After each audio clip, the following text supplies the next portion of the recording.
Počeo sam ovaj podcast Hobi sa mišlju da svi mi koji smo danas ovdje u Australiji, a došli smo iz naših krajeva zbog ovih ili onih razloga, došli smo ovdje na ovu valjda našu posljednju stanicu, a sa tim smo donijeli sa sobom i vrlo jaku i specifičnu životnu priču. Svaki od mojih gostiju je do sad, nadam se, to i opravdao, ali večeras imam jednog vrlo izuzetnog gosta i ja mislim da je on najveći profil, dosadašnji profil na mom podcastu, na čemu sam mu itekako zahvalan. S tim u vezi, bit će mi izazov da uradim kvalitetno i dobro ovaj podcast, ali kao što on baš sam zna da kaže, jebo život bez dobrih izazova. Za njega, osim ove naše stanice, i nema nekih životnih stanica, on je, tako reći, nezaustavljiv. Ajde da upoznamo našeg prijatelja večeras, gospodin Emil Jurešić. Dobro večer. Dobro večer i hvala i drago mi je što sam ovdje. Jesam dobro ovo sklopio? Baš mislim da sam ja sam pisao to, ne bi tako zvučilo. Slušaj, imamo ovih kao normalnih pitanja, to je kao odakle si, kad si došao, šta si došao, to imamo mali blok i onda ćemo preći na ove malo interesantnija pitanja. Imam i neka pitanja koja su poslali tvoji prijatelji. Može. To ćemo na kraju. Da vidimo jesu prijatelji ili oni drugi. Ili neprijatelji. Nema neprijatelja. Od svakog se može naučiti, tako da su svi prijatelji. Bravo. Samo imaju malo bolji i još bolji. Tako je. Reci nam, odakle si rodom? Iz Zenice. Zenice. Koje naselje? Ja samo znam Crkvice u Zenicama. Ja sam se rodio u Crkvicama. Rodio sam se 18.11.79. U Crkvice tu bolnica bila. Da. Ko se tu još nije rodio? Što je interesantno, baš se dobro sjećam, imao si gosta ovdje, Angela, koji nije iz Zenice, a mislim da se rodio u Zenici, u Crkvicama. To sam zapamtio možda neki 20 godina. A u naselju gdje sam odrastao, se zove Tetovo u Zenici. Aha. To je predgrađe Tetova, možda oko 4 km od grada. Tako je. Dobro. A u Australiji smo došli 18.11.94. Znači 15 godina ti imaš. Teenager. 15,5 godina, tačno kad smo došli ovdje. I dolazite ti, star, roditelji i brat. Tako je, nas 4 dolazimo, mama, tata i brat. Dolazimo ovdje kao većina naših ljudi koji su dolazili tada kao izbjeglice, što se kaže. Uteklice. Sa torbom jednom u ruci i tu počinje naš novi život. Novi film. Što ti kažeš, zadnja destinacija. Zadnja stanica, da. Mada ja uvijek kažem, zadnja stanica je 2 metra ispod zemlje. Dobro, to je svakako, ali te se ne sjećamo puno. Reci mi, koji je tvoj prvi posao ovdje i čime si se sve bavio? Onako okvirno, ne moraš... Evo ga, kada smo došli ovdje u Australiju, normalno bez engleskog jezika, prvi 6 mjeseci sam išao u školu engleskog jezika. Milpera? Milpera, tako je, si ti isto. U Milperu, tu smo bili 6 mjeseci i onda poslije toga sam išao u Sunnybank State High School, kraj 10, 11 i 12 razred. I dok sam išao u školu, poslije škole sam radio cleaning, što se kaže čišćenje, svaki dan, preko subote i nedjelje sam radio sa tatom na građevini, reklame dijelio i tako, to su ti prvi poslovi, što se kaže trbuhom za kruhom, da bi pomogao mami i tati najviše, da, što se kaže, stanemo na noge kad smo došli tek. To su ti prvi. I kada sam završio 12. razred, nisam baš za škole neke bio, nisam volio nikada školu, ali mama i tata su sugestirali da idem dalje u školu. Nisam imao dobre ocjene da bi sada išao na fakultet. Uvijek znam da od malih nogu da imam radnu naviku, što sam naslijedio od tate. Mama i tata su malo više gurali da idem u školu. I onda šta ću studirati? Upisao sam TAFE, Business Management. I tu sam išao tačno 15 dana. 15 dana sam išao u školu. Toliko si izdržao. Toliko sam izdržao. Ne samo što sam izdržao, nego sam vidio svog profesora i pitao sam ga kako ti mene možeš učiti o biznisu kada radiš za nekog drugoga. Mm-hmm. Jer isto ja ne mogu tebi govoriti kako je dobra ova piva ako je nisam probao. Da. I nakon 15 dana srce veliko, želje za uspjehom, šta dalje? Sa 18 godina, znači znanje neko nemaš, još si beba, još hodaš na koljenima, kako se već kod nas kaže. Na sve četiri. Na sve četiri, da. I onda sam šta bi najbrže mogao da naučim, da bi za sebe radio, bez znanja, i da bi dobro zaradio. Normalno, fakultetski nisam bio obrazovan da bi zaposlio se negdje bolje. Onda sam počeo raditi u građevini. Nakon prvih 10 dana sam hodao po građevini i pitao sam ljude da li mogu kod njih da se učim raditi. Svakom koga sam god na građevini vidio, pitao sam ga mogu raditi kod vas džaba, vaše plaćanje, mene je moje učenje. Tu sam naučio, koliko sam već mogao naučiti za 10 dana da radim kornere, plastering. I onda sam počeo raditi tada sam i tuda moja turneja poslovna sa 18 godina kreće. Želja za uspjehom i tad još radiš kornere na građevini? Tako je, sa 18 godina sam počeo raditi kornere, onda radio sam 7 dana na građevini, ko konj, što se kaže, 7 dana sam radio. Nakon 6 mjeseci kada sam već radio, 7 dana od jutra do mraka, jedan dan kada sam sa jednim prijateljom, kad sam radili smo jednu kuću, kornere i završili smo tu kuću i trebali smo sada sav svoj alat odnijeti sa te kuće na drugu kuću i on je pola alata nosio, pola alata sam ja nosio, a on kako je već nosio taj alat, baš je nekako lijeno nosio 2 kante vode.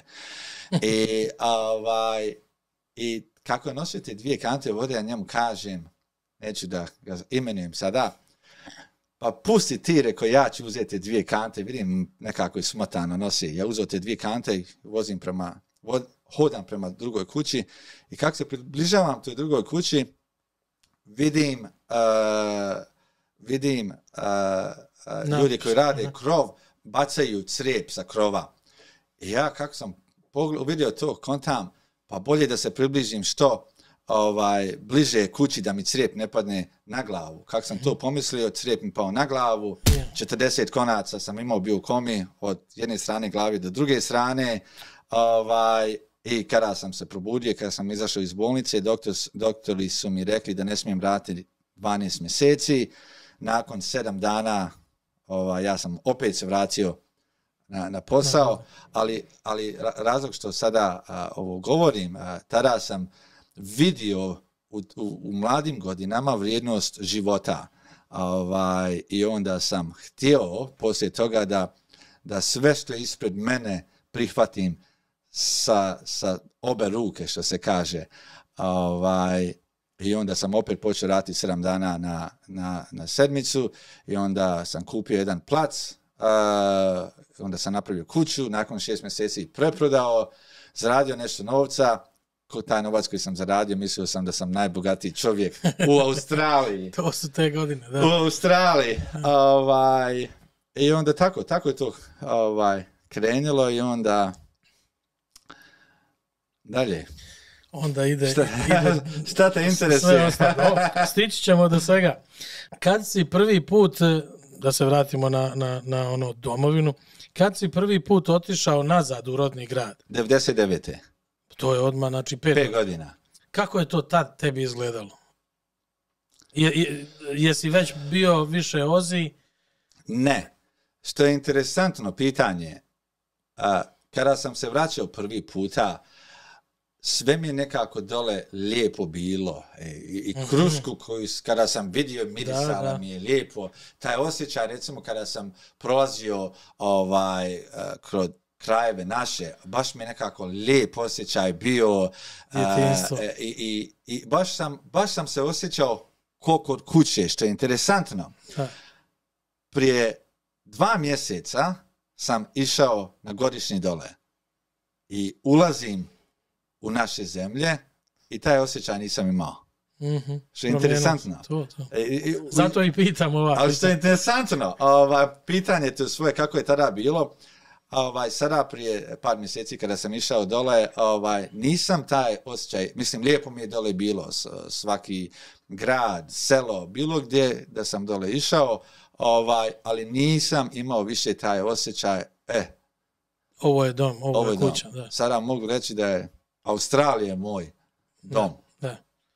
Prvi. Ono je samo sjećanje, lijepo na djetinjstvu. Tako je, mislim, lijepo meni dole bilo, ali sada sam dole išao kao turista, ne kao čovjek koji je nekad dole živio. Što je interesantno.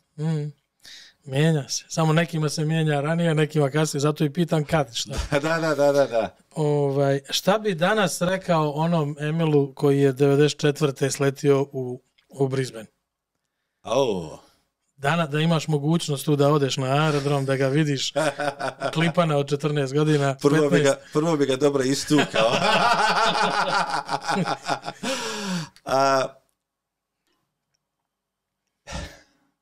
Jedan je život, Emile. Da. Jedan je život.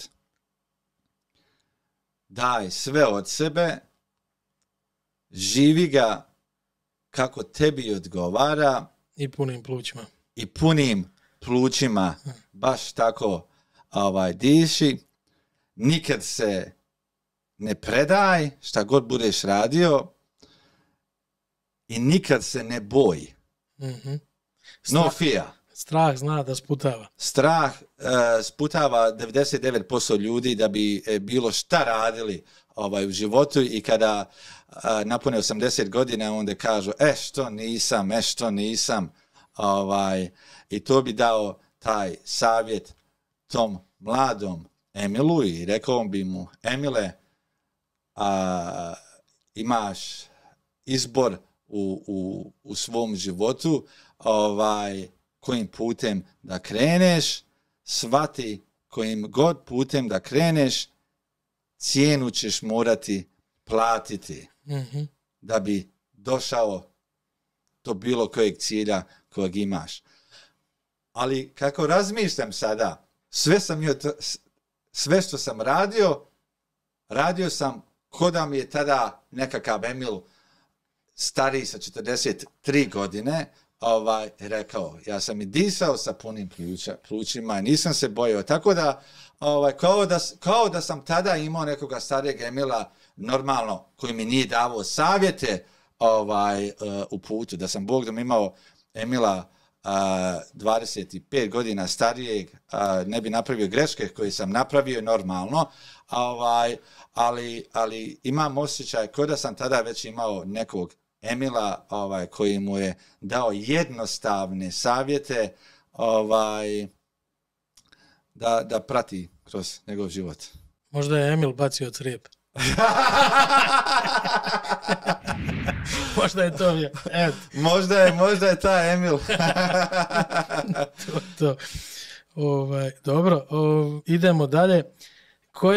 Imaju sad neka jednostavnija pitanja. Tvoje omiljeno piće, koje? Šta voliš da piješ? Trenutno crveno vino, Shiraz. Aha, hoćeš vino umjesto? Neću, onda će se uspavati jako brzo. Crveno vino. Evo, dobro. Reci mi, šta te najlakše iznervira? Šta te baš izludi? U ovim godinama, da ti pravo kažem, skoro ništa. prije 10 godina ili 20 godina svaka sitnica me i živcirala, planao bi, što se kaže kod nas, na svaku glupost. Sada sve radim jednostavno i ne dam da gubim vrijeme da se živciram oko stvari koje znam da se mogu riješiti. Tako da sada možda to je dio mene postalo kroz godine svoje, tako da malo je stvari koje me mogu izživcirati. Jedino što se brinem, recimo, ako mi imam 2 mala cuka, ako mi oni su gladni, onda to mi je panika, ko da mi je firma propala ako nisu oni jeli. Ali inače, ne dozvoljavam. Sve što radim sada, sve radim jednostavno. Prije par godina sam upoznao jednog čovjeka, jako dobrog čovjeka, jako uspješnog poslovnog. Zapošljava možda neki oko 50,000 ljudi u čitavom svijetu. Mm-hmm. I pitao sam ga koji je savjet za uspješan poslovni život. Ovo nije samo poslovni, inače može se ovo staviti u čitavom životu. Koji je cilj da se dođe do secret, što se kaže, u poslovnom životu? I on mi je rekao, Emile, svaku vijest koju dobiješ, gledaj je ravno. Znači, ako imaš nekakav dobar rezultat, recimo ja kad imam nekakav dobar news ili rezultat, ja bi sada skakao do plafona go. Da. A kad je loš rezultat, onda bi pobjegao kroz zemlju.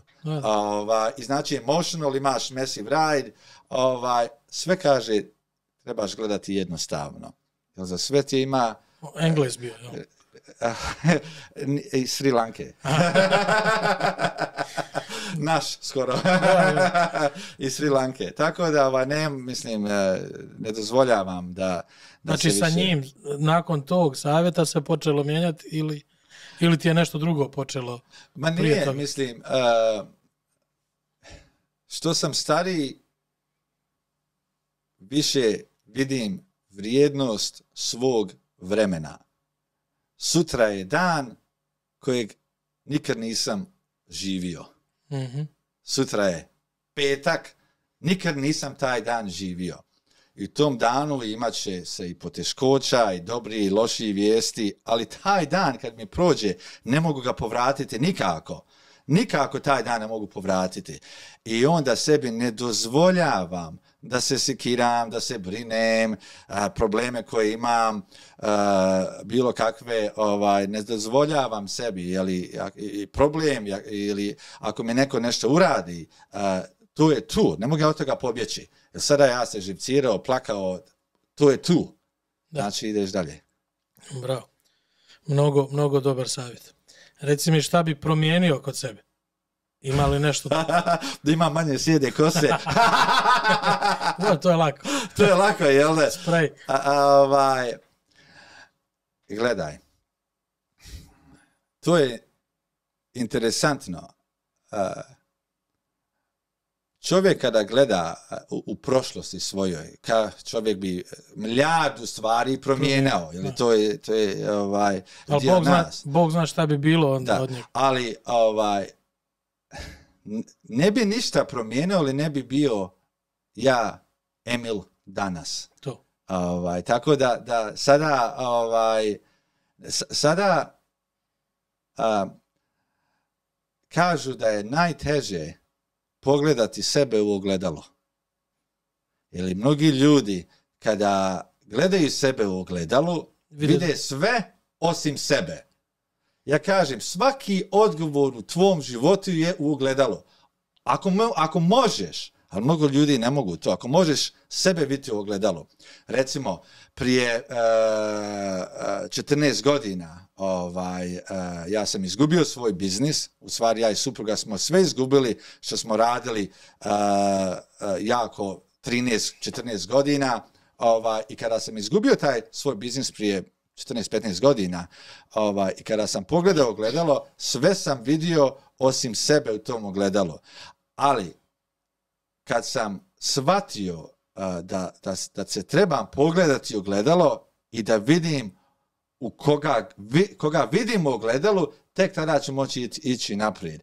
I prije, recimo, 15 godina osobu koju sam gledao u ogledalu, da sam me tada pitao šta bi promijenio, čitavu osobu. Novu osobu stavi ispred ogledala, gledaj se. Promijenio bi ogledalo? Ma i ogledalo bi promijenio, razbio bi ga. Danas, sa 43 godine, kad se pogledam u ogledalo, jako se smijem. Danas sam sretan osobu koju vidim u ogledalo. Bravo. Tako da, ne znam, udobio sam par kila, jedino nove hlače bi promijenio sada. Ako baš nešto moram. Ako baš moram, ali sada u ovom trenutku u svom životu ne bi ništa promijenio. Šok pitanje. Reci. Šta misliš o Donaldu Trumpu? Što je interesantno, poslaću ti sliku. Slikao sam se sa njim 2011. godine. Kako? Gdje? Šta? Ovako. Da bi bio, ja uvijek kažem, da bi neko bio predsjednik bilo kakve države, meni nikada nije opravdano da neko vodi državu, a nikada nije imao svoj biznis. A država je najveći biznis, je li tako? Najveći biznis je država. Svi mi radimo za državu, svi moramo državi platiti porez, i registraciju za auto i tako dalje.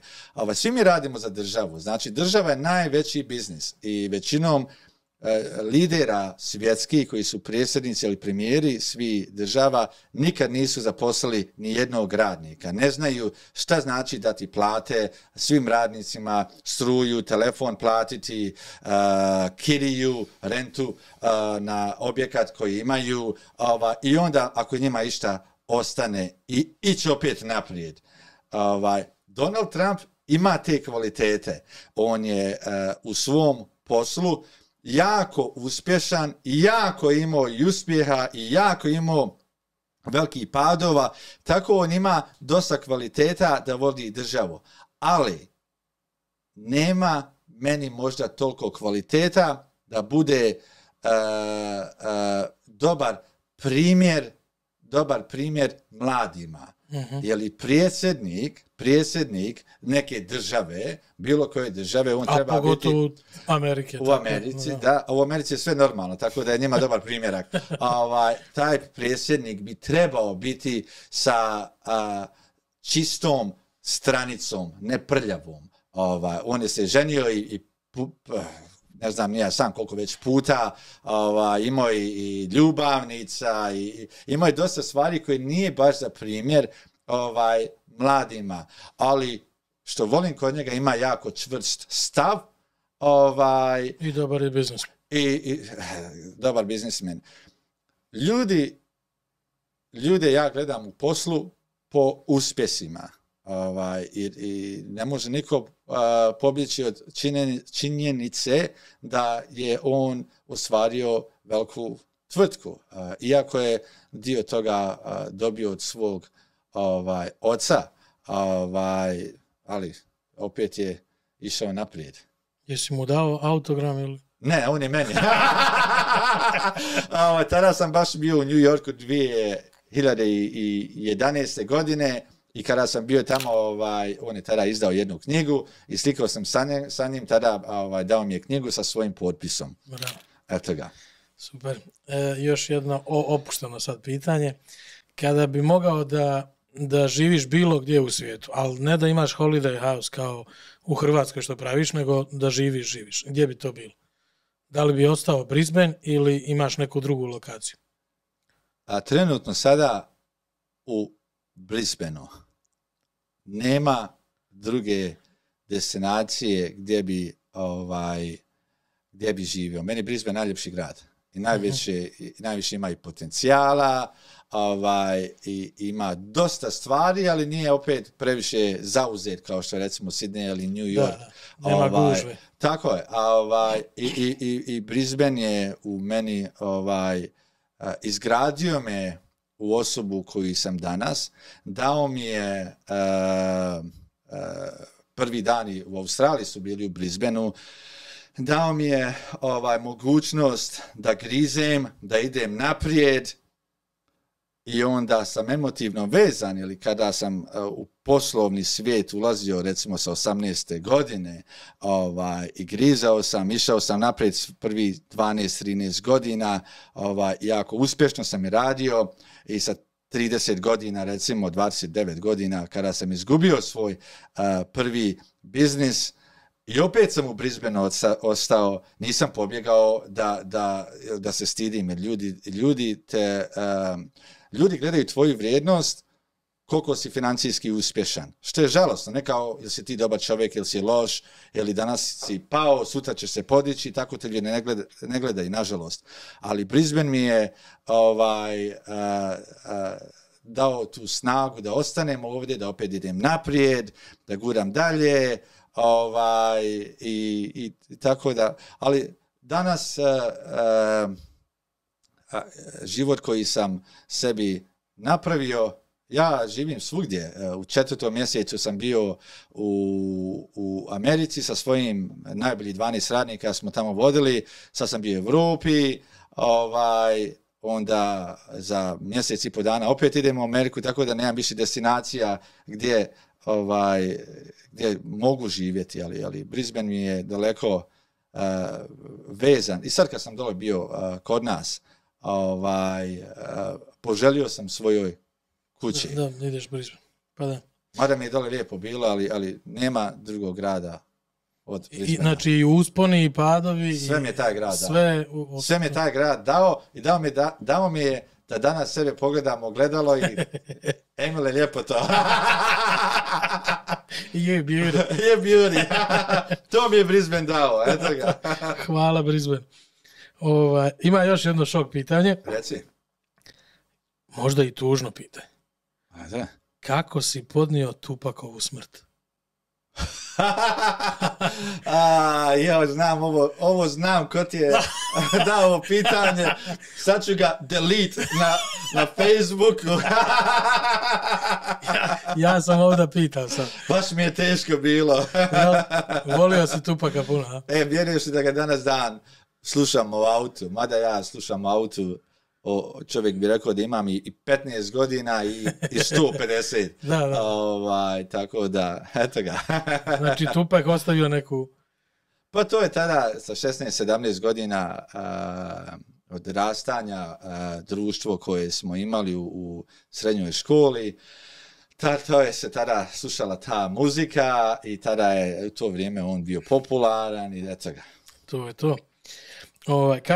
Kad smo kod tih repera, da li uz tebe, uz tvoj karakter ili uz tvoj sadašnji život ide ona izreka last but not least, I want to thank myself?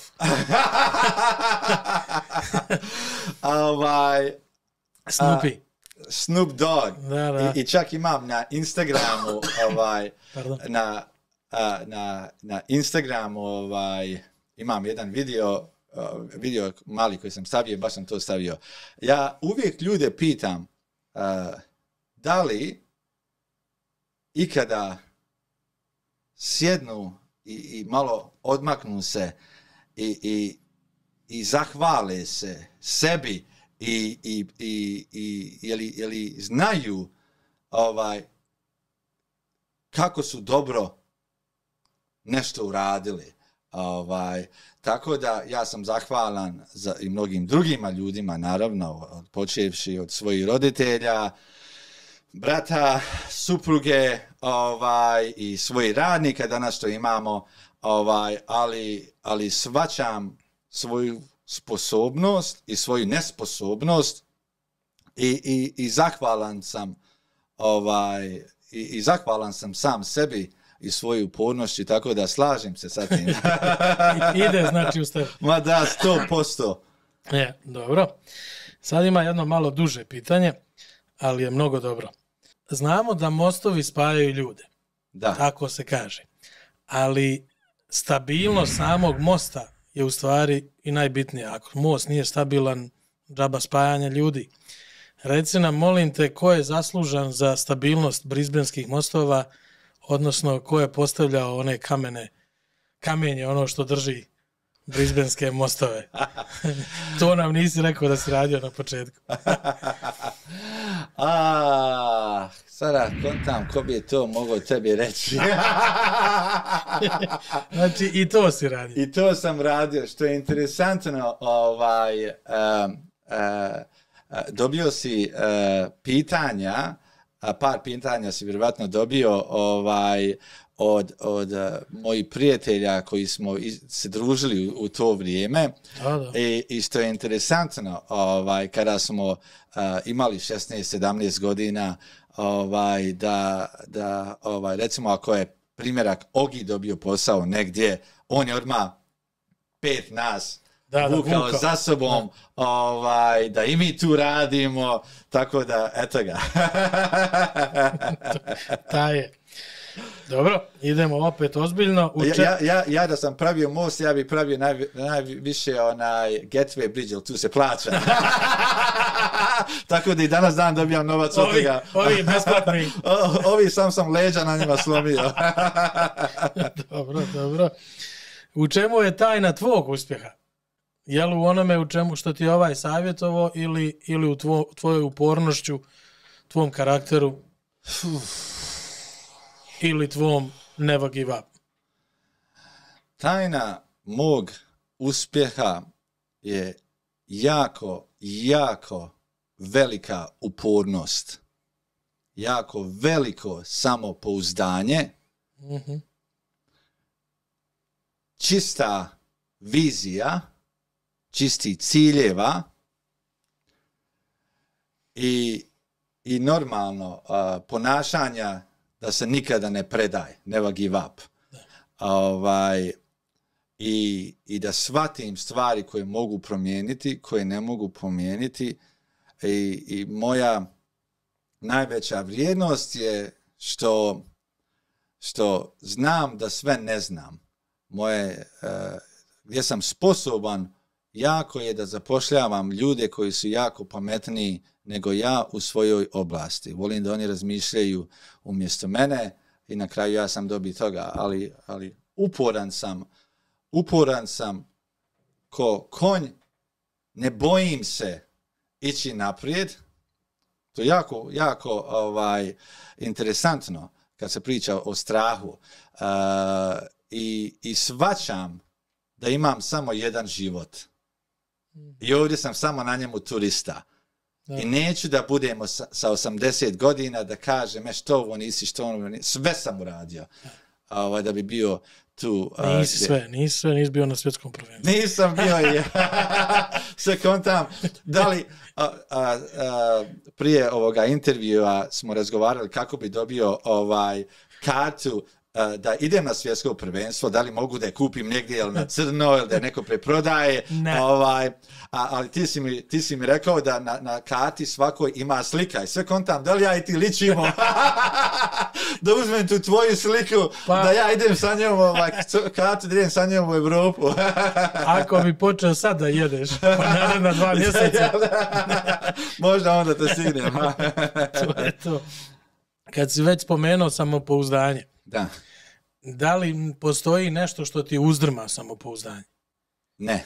Ništa. Ništa ne može da ti napravi zemljotres ili nešto. Ne, to bi bila moja slabost. Nema šanse. Ali imamo i slabosti i mane, svi. Ja svoje slabosti znam. To. Mi svi imamo slabosti svoje. I mane. Ali ja spoznajem razliku. Tako da, ne. Dobro. Reci mi, da li ti nešto fali u životu?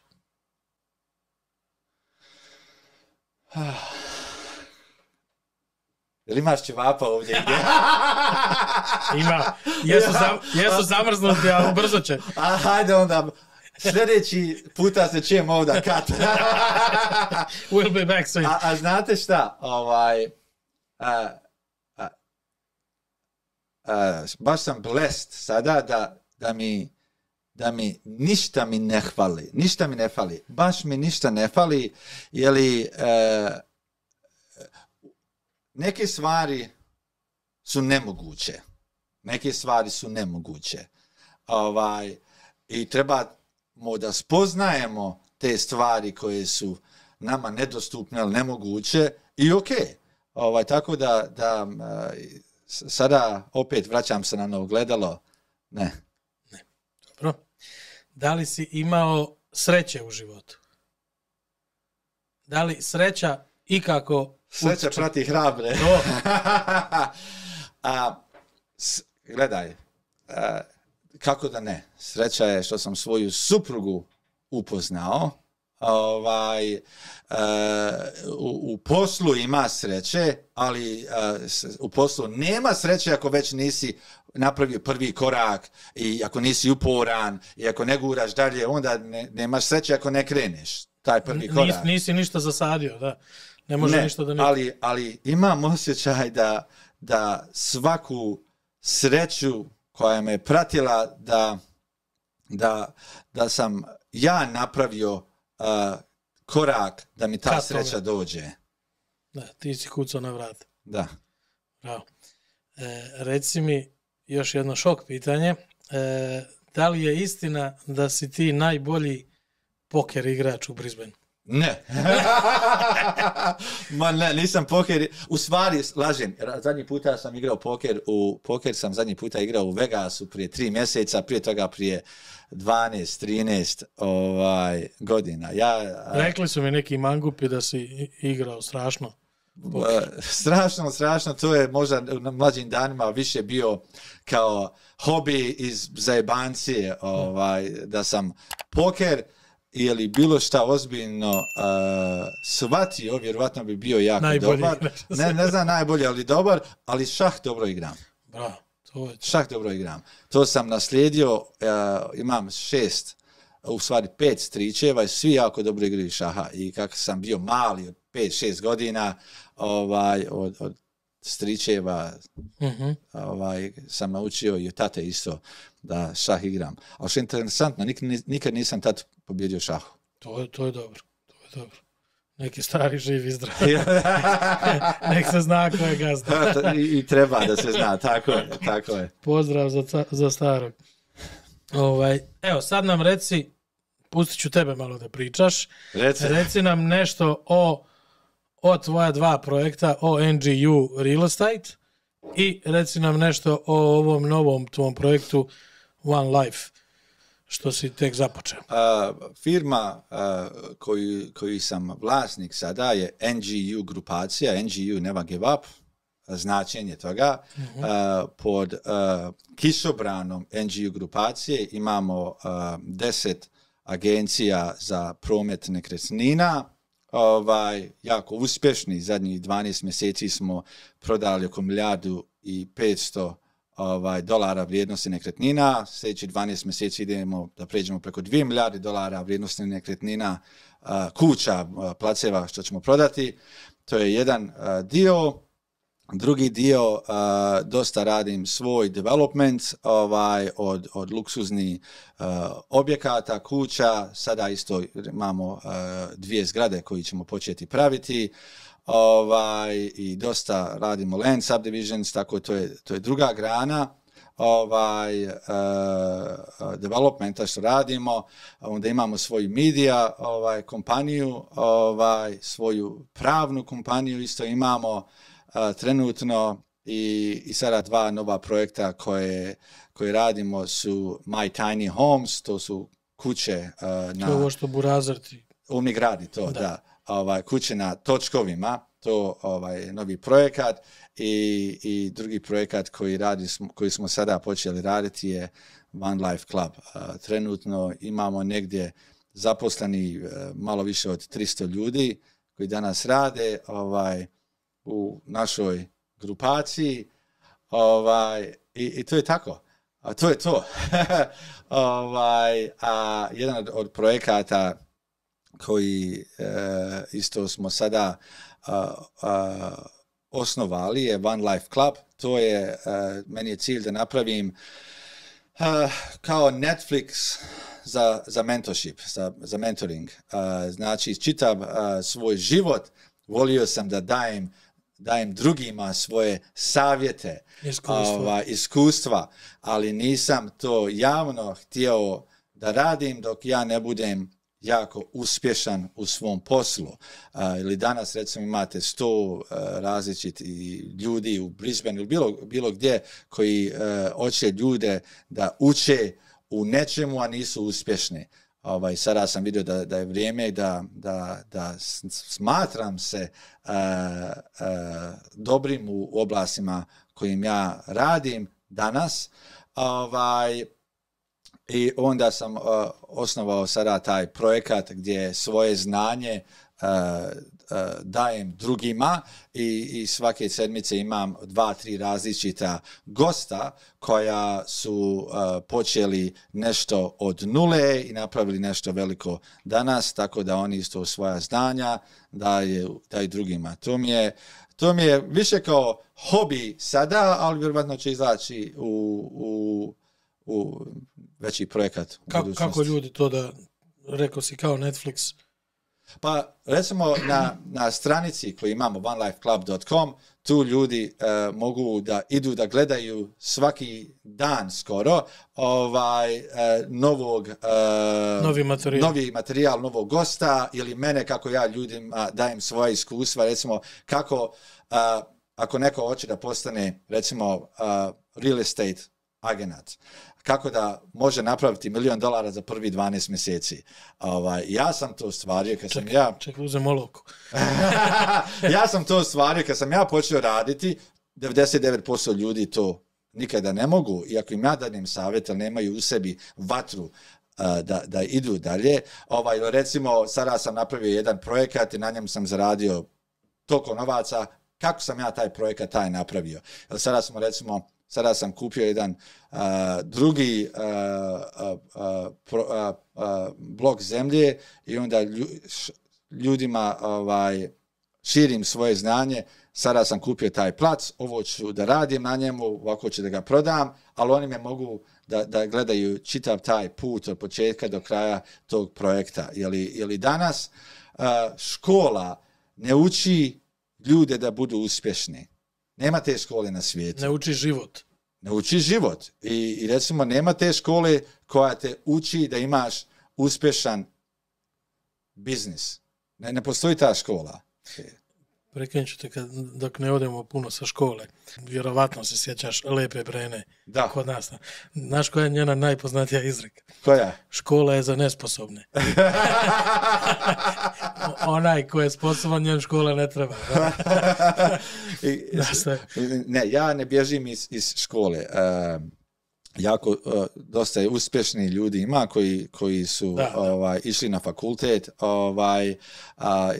Fakultet se mora imati ako hoćete da budete doktor ili advokat ili accountant ili morate tim putem ići da bi dobili taj certifikat da ste to završili. A u poslovnom svijetu trebate imati samo srce ko stijena i gurati naprijed. I never give up. Nikad se ne predati. Nikad. Dobro, znači, ali taj One Life Club, kako ljudi besplatno gledaju ili se učlanjuju? Ne, tu se učlani ljudi. Tu se učlani ljudi, svaki član plaća pretplatu kao što imaš pretplatu na Netflixu. Na Netflixu Netflix gledaš da bi ubio vrijeme. onelifeclub.com tu gledaš da bi, nadam se, nešto naučio. One Life Club. Why join us?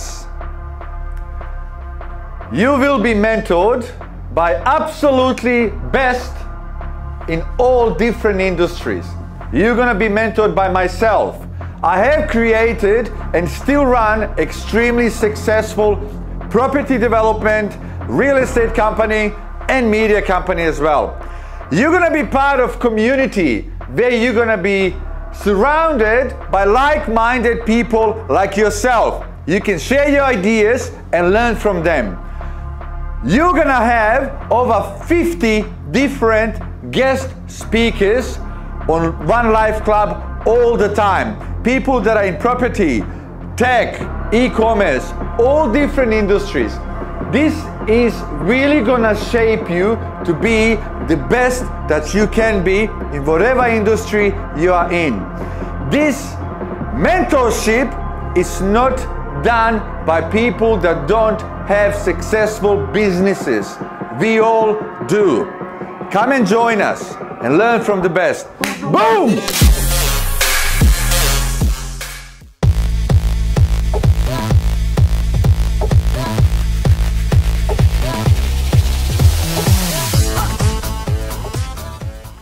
Dobro, ali reci mi, znači bio je Jurassic Development, bio je NGU, u stvari još je NGU i sad je i One Life. Pa ne, NGU je uvijek glavna tvrtka.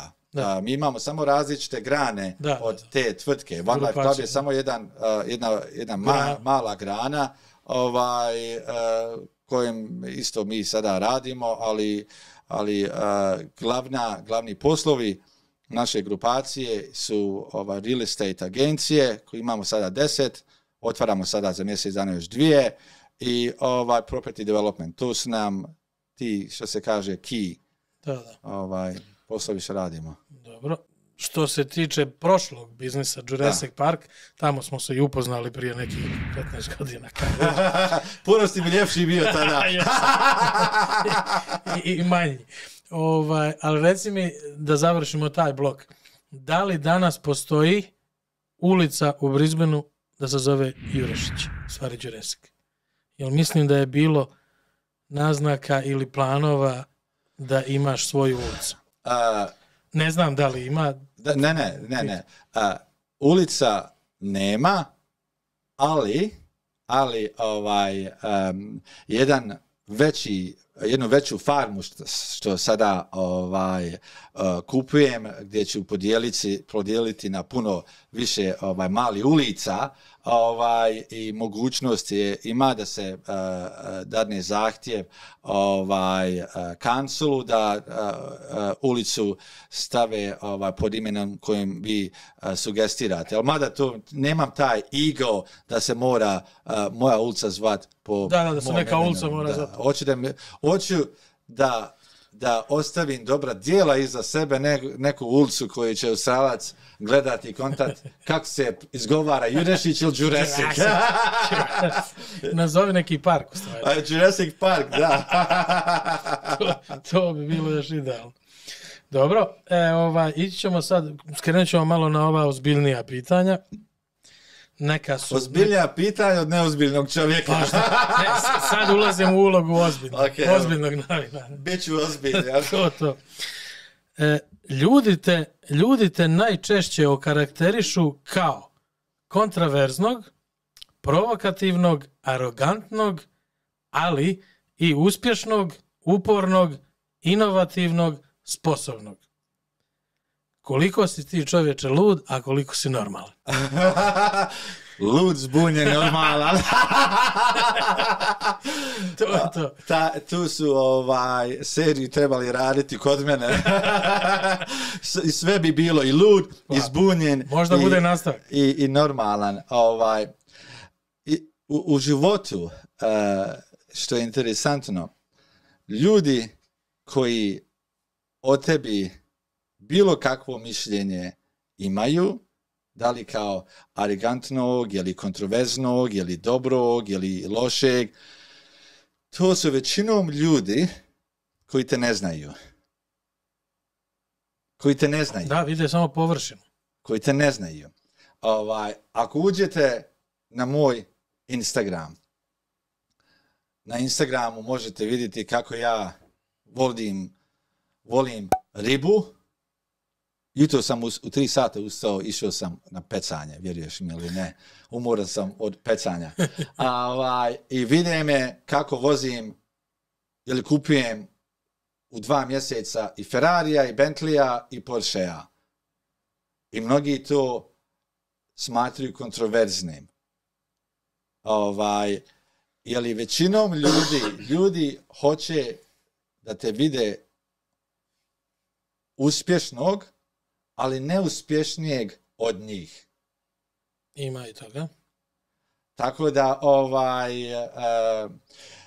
ovako, ja živim život kako meni i mojim bližima odgovara, ali ja nemam ni opterećenja, ni razmišljanja ko što o meni misli.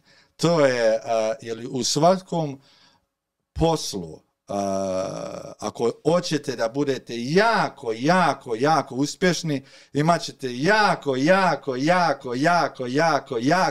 jako puno padova.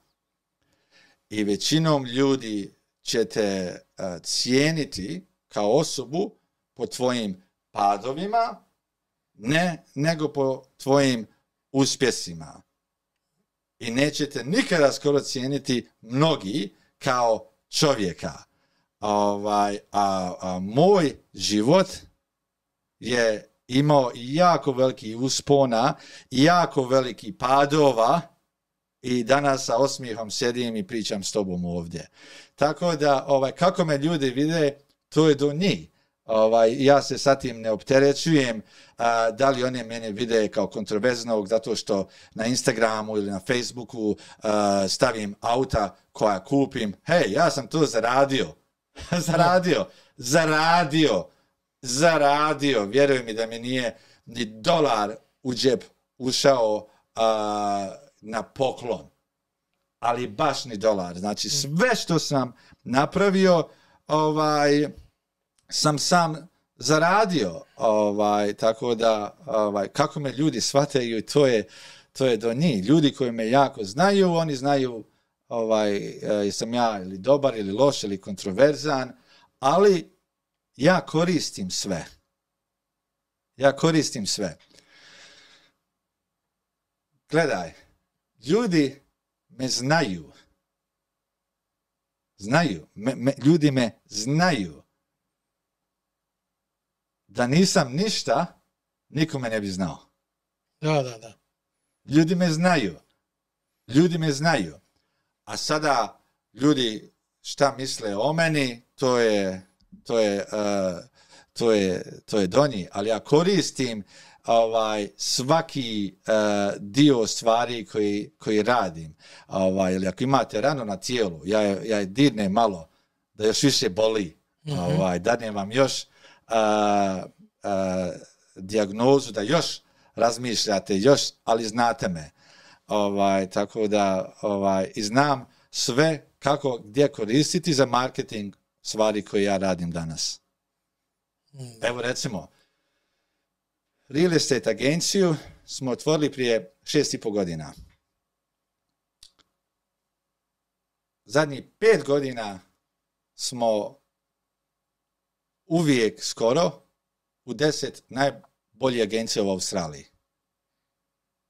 Queensland top 3. U Queenslandu smo sada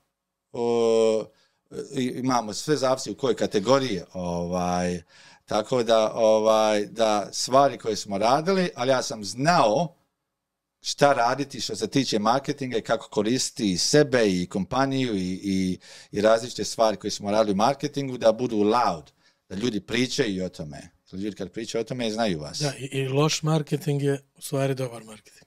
Mislim, sve zavisi šta reklamirate. Reću vam primjera. Kad smo mi počeli agenciju za promet nekretnina, tada mnogi ljudi nisu ništa reklamirali na Facebooku i na Instagramu. A svi su ljudi bili na Facebooku i na Instagramu. I sada, da bi naše ime daleko otišlo, da bi ljudi pričali o mojoj agenciji i o meni, ja prvi svoj video koji sam napravio iznajmio 2 Lamborghinija i 4-5 modela u bikiniju. Prvi video imao 500.000 pregleda. I drugi video tako radio. I treći video. Sve provokativne videe, to sad ne radimo, nemamo sada potrebe da to radimo. Znaš, sve što sam tada radio, sam radio da ljudi planski da pričaju o tome. Čak sam jedanput htio da napravim nešto, nije mi mama dala, kada prije 4-5 godina, kada već je, kad su htjeli legalizirati gay marriage. Taj vikend ja pravio jedan video i to je sve na vijestima tada bilo kontroverzno, da li legaliziraju gay marriage. Ja sam tada htio napraviti video da 2 lezbejke hodaju kroz kuću, da se drže za ruke. Kaže mama, pa kako će ja u crkvu sada ići kod ljudi sa tim. I recimo, ja sve koristim. Kao šah, morate znači 2 poteza unaprijed. Prije 4 godine ja izgubio vozačku.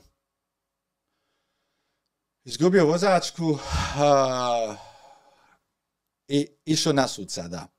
Na sud, judge mi dao da 6 mjeseci nemam vozačke. Hupidu. I ja izlazim sada iz sudnice, kad ispred mene kamera. Channel 9. Da. A ja znam toga čovjeka, i on me prati na Instagramu. Ne znam više sad ni kako se zove. Hej, rekao, koga ti čekaš ovdje? Kaže, Emile, čekam tebe. Ti puno voliš pričati, šta sada imaš reći? Izgubio si vozačku na 6 mjeseci, vozio si Maserati, izgubio vozačku i u 6 sati ja na vijestima Emil Jurassic izgubio vozačku ko da sam ubio nekoga. Da. I onda sada imam 2 opcije, da se živciram što sam izgubio vozačku. A znaš šta sam ja uradio? Iskoristio njega za marketing. Šta sam ja uradio? Poslaću ti ovaj video. Jednu kuću stavljao na prodaju i kada sam tu kuću stavljao na prodaju, napravit ću video. Napravit ću video, prvi snimak videa, ja idem prema autu. A već znaju ljudi da nema vozačke. Ja idem prema autu, tamam da uđem u auto, kao da sjedam u auto, kad sad kontaju ljudi, on vozi auto. Kad neko već drugi izlazi s autom, a ja sjedam na biciklo. Ja sjedam na biciklo, jer nemam vozačke. I taj video imao 500.000 pregleda.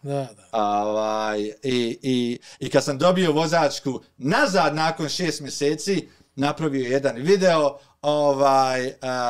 jednu kuću koju sam stavio na prodaju, i tu kuću koju sam stavio na prodaju, išao sam, kao ja se probudio u kući i išao sam prema sandučetu za poštu i otvaram sanduče i vidim vozačka mi došla. I ja sam sretan, otvaram garažu, sjedam u Ferrarija. Opet kontroverzno. 500.000 pregleda. Skoro 7 godina nakon toga, moja firma će ove godine prodati $2 milijarde vrijednosti nekretnina. Tako da... Imaš ti dozvol to? Imam, svi 12 poena. Čuva mi koči u glavi. Znači imaš sad i dozvolu i sve ostalo. Dobro. Sa 18 godina si napravio prvih $100.000. Kako su te tolike pare u to vrijeme sa tvojih toliko godina uticale na tebe? Mislio sam da sam bogatio od Bill Gatesa. Kupio sam jedan plac, ali sam radio 7 dana u nedelji, da. U nedelji. Baš ko konj. I kupio sam jedan plac za $73.000, napravio kuću za $101.000, sve skupo možda oko 175. Nakon 6 mjeseci prodao je za 295. 120.000. I kad sam prodao za 295, u stvari kad sam je napravio tada ja sam govorio, tada mi cura bila, sada supruga, Giselle, je li ti možeš vjerovat da mi imamo kuću vrijednost $1/4 milijuna. To je toliko bilo veliko. Ali tada je normalno kad napraviš recimo 100, to je velika radost, veliki novac, ali onda to postane samo brojka. Jel te ponijelo sa 18 godina ili si iskontrolisao? Jesi uložio te pare ili si... Uložio, odmah sam kupio jedan plac za $225,000, napravio kuću, kupio sam jedan plac za $150,000, napravio kuću za 220, prodao za 600 i tako je taj put krenuo. Ide gore. Dobro. Kad se radi o tim velikim parama, da. I ovim danas, ne od ovih 100.000. I 100.000 je danas veliko. Jeste. Ali o ovim milionima kad se radi. Kako čovjek razaznaje prijatelja od poltrona ili onih što su jednostavno tu oko tebe zbog tvoje te financijske moći? Kako razaznaješ tad ko je zašto tu? Sa 43 godine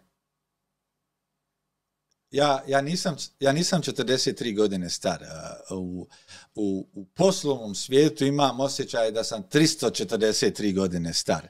I što si više u poslu, više životnog iskustva stekneš, ali meni je jedna od najboljih stvari što je se meni desila je moj trening koji je bio od 18. do 29. godine. Trening. A taj trening je bio, sa 18. godine sam puno grizao i uspješno radio i milion prijatelja sam imao. Svi su mi prijatelji bili. Svi su mi prijatelji bili. I kada smo supruga i ja financijski se opekli prvi puta sa 28-9 godina, svi, ali skoro svi, ti su prijatelji evaporate. Skoro svi. Oni što su ostali su prijatelji. Oni što su ostali uvijek su i bili prijatelji sada, ali jako malo. Kontam da izbrojim na 2 prsta ili na 5. Jako malo. I to je taj meni trening koji, što ja kažem, trening za stvari koje danas ja radim. Shvatio sam vrijednosti ljudi, što je jako žalosno, jer ljudi vas cijene ako ste uspješni ili ako ste neuspješni, ako krenete danas. Gledaj, ljudi, žalosna je stvar jedna. Ako imate prijatelja, ne ti, većina ljudi, ako imaš prijatelja, on ima ovaj restoran otvorio je, on ima, radi ovaj air condition, ovaj mi prijatelj radi plumbing, njega ću zvati, jer on će mi puno jeftiniji biti, ima svoj biznis. Korist. Prijatelj ti otvorio biznis kao plumer, idi njemu, plati mu punu cijenu, pomozi mu. Nećeš ti njemu pomoć što će ti on džabe raditi. Odmoćeš mu. Tačno. Tu ti je pomoć. Ali ljudi tako, to je mentalitet. Ti ljudi s tobom prijatelji zbog razloga, ali danas i mnogi ti što su bili prijatelji pa su se pobjegli, svi ti prijatelji, mnogi ni danas hoće biti sa mnom prijatelji, ali meni je na čelu mi piše da se ne izrazim. Da se ne izrazim preko... Slobodno. Sve dozvoljeno. Fuck off. Tako da, ali u životu i svakoj osobi i vi ne možete imati puno jako dobri prijatelja, jer vrijeme ne dozvoljava svoje, svako se zabavi svojim obiteljima i stvarima i problemima, tako da onda nemamo... Do 5 je moguće. Mislim,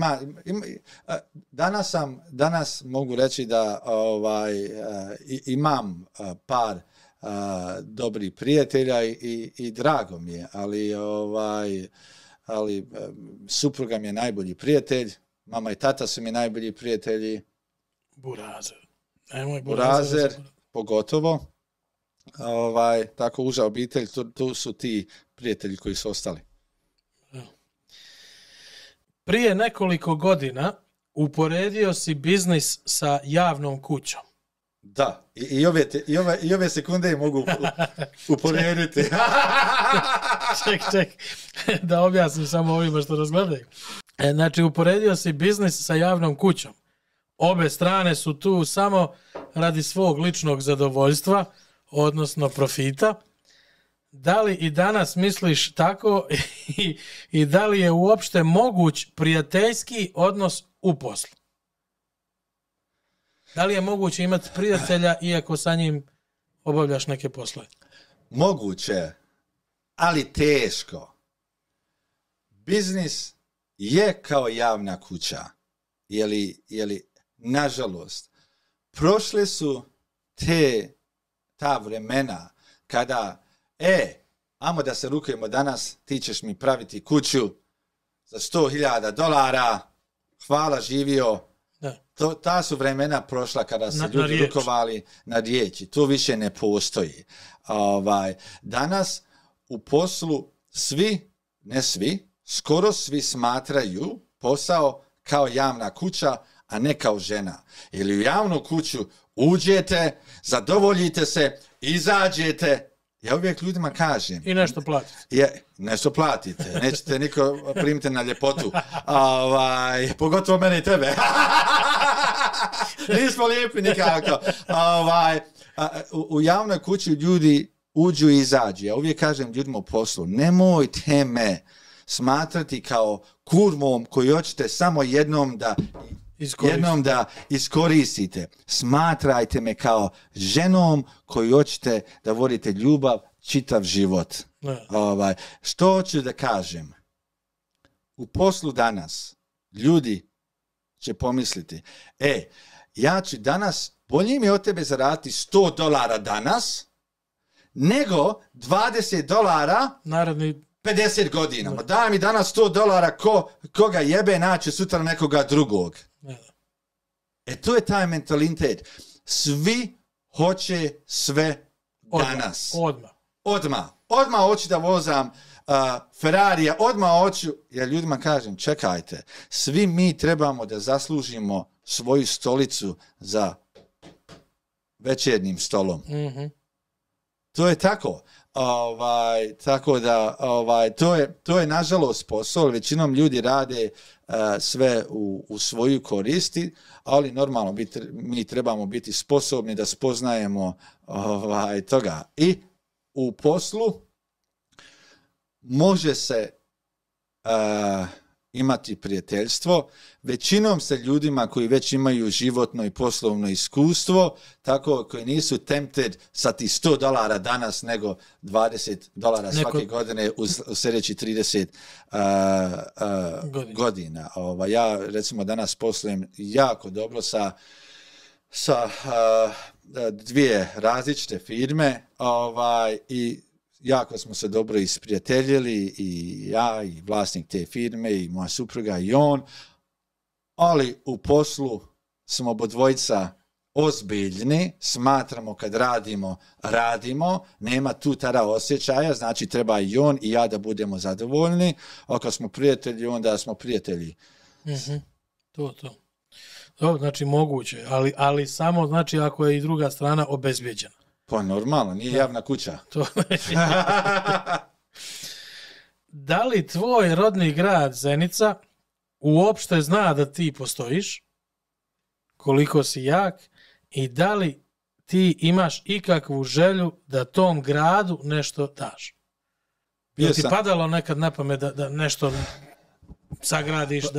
Kao prvo, ja sebe ne smatram velikim u poslu.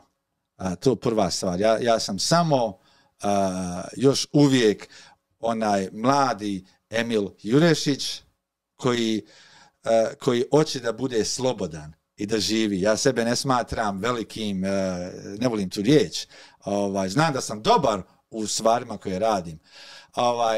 Gledaj, u Zenici neću da lažem i da kažem da sam emotivno vezan za Zenicom. Ne. što se tiče Zenice, jako mi je drago i teško otići u Zenicu, zato što svaki puta kad odem u Zenicu, jedini mi je, jedan najveći mi je cilj, otići posjetiti od svoje sestre grob. Tada sam maksimalno emotivan, tada ne mogu pričati i to me najviše veže sa Zenicom. Što se tiče Zenice, volim otići posjetiti od bake i dide groblje. Volim otići u Zenicu, ali nisam više emotivno vezan. Nisam emotivno vezan ni sa jednim sa autom, ni sa kućom. Emotivno sam vezan sa ljudima koji su mi dragi. A šta ću ja da sada patim za Zenicom, Sarajevom, Zagrebom? To ne patim.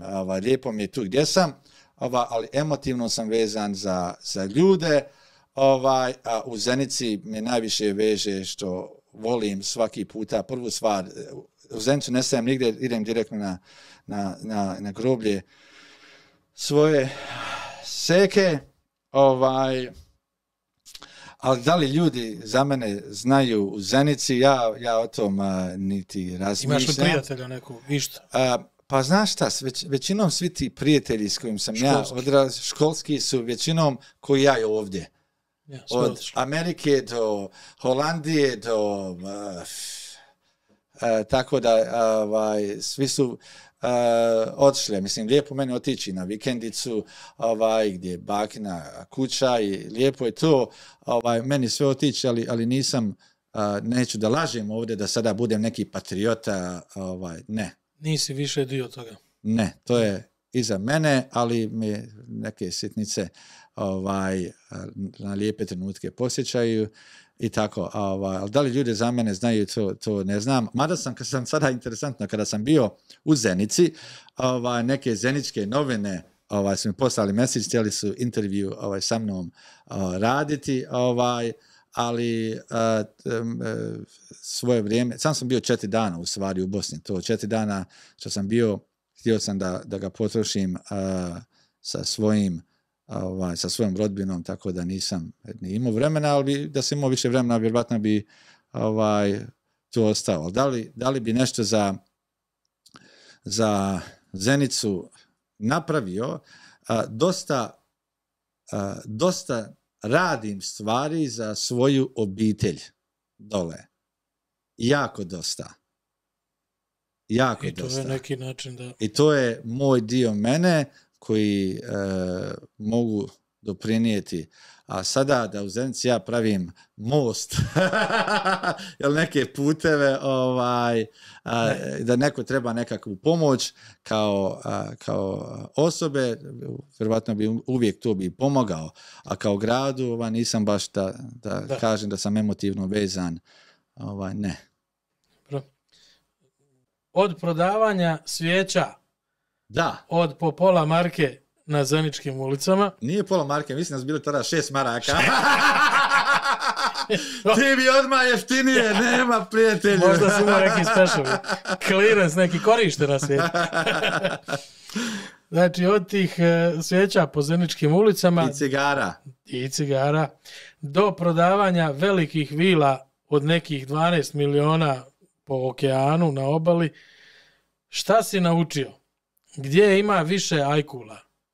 U tom moru, pored tih vila ili ovdje na kopnu?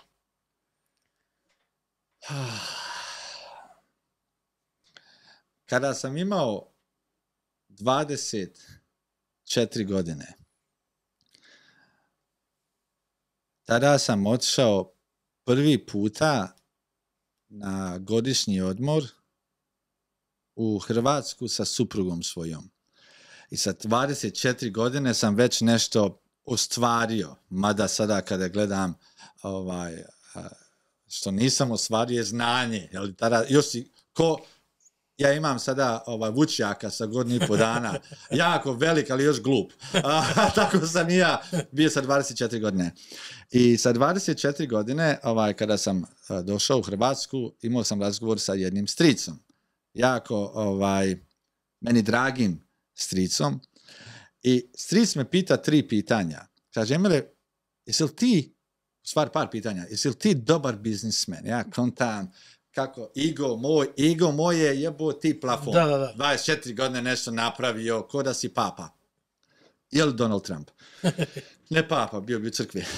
I pita me stric, Emile, da li ti misliš da si ti dobar biznismen? Ja kažem njemu, kontam prvo kako ćeš me to pitati, ja se osjećam kao najbolji biznismen. Nisi većeg upoznao strič. Ma da. Ja šta? Kaže on, striko, najbolji biznismen. To. Kaže on meni, ok, sad ćemo da ustanovimo to. 3 pitanja da imam za tebe. Broj 1, jesi li ti kada plivao sa ajkulama, skoči u more ajkule? Danas sam vidio par kad sam pecao. Jesi kad ali nisi skočio. Jesi kad skočio, plivaš sa ajkulama? Ne. Kažu, u poslu, jesi ikada radio sa ajkulama, znači sa ljudima koji hoće da te ujedu za gusicu, da te ugase. Rekao, ne. Ok.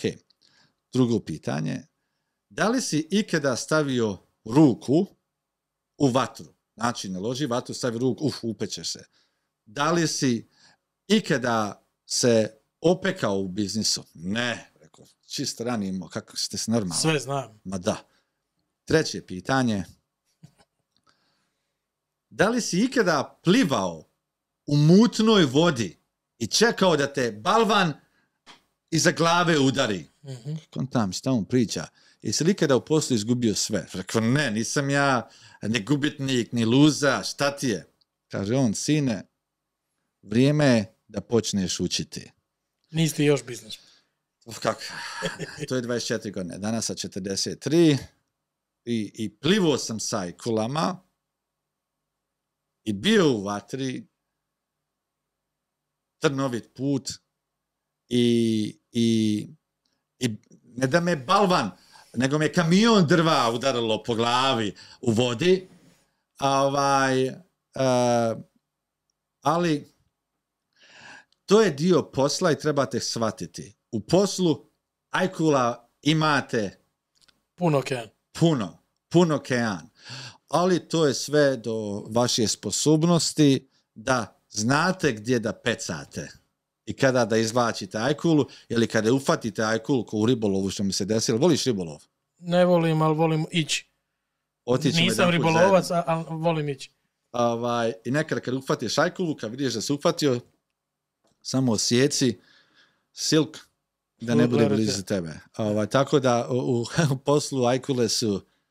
Više ih znači ima napolju nego na okeanu ništa i nema. U poslu... Ali čekaj, jel ti se desilo nekad da uhvatiš ajkulu ovu kopnenu pa da pustiš? Desi se i to. Eto vidiš. Dobro. Imamo još nekoliko pitanja. Ja sam tvoj do ujutro, ako hoćeš. Sutra ti pošaljem račun. Ispričat ću jednu anegdotu kad sam to rekao.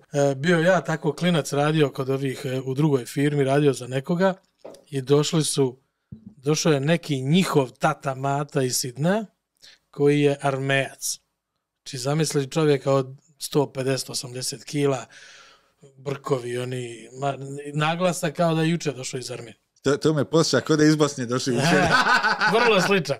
I on se priča, onako pametuje. Uglavnom, mi smo tu bili u nekom neka njegova, kako se zove, trening je on nama davao, kako se prodaje, kako.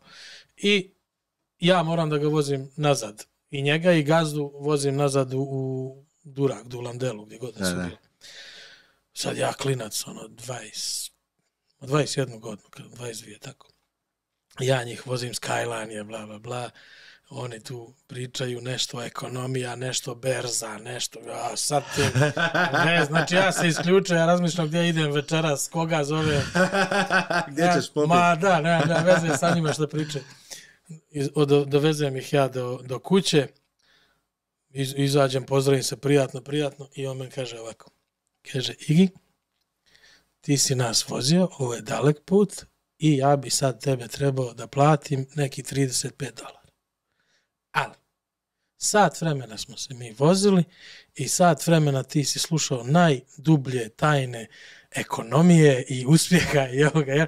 To košta nekih $100 po satu, ti men dođeš 65. A ti kontaš, pa to mi je za pivu večeras. Rekao, hvala na lekciji, doviđenja, ništa mi ne duguješ.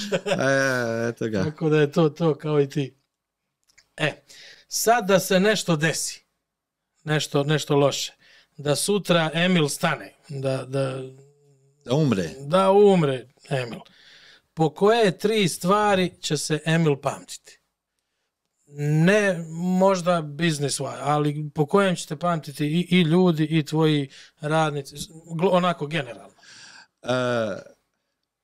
Broj 1, mnogi će me pamtiti. Da, to je prvo. Da. Mnogi će me pamtiti.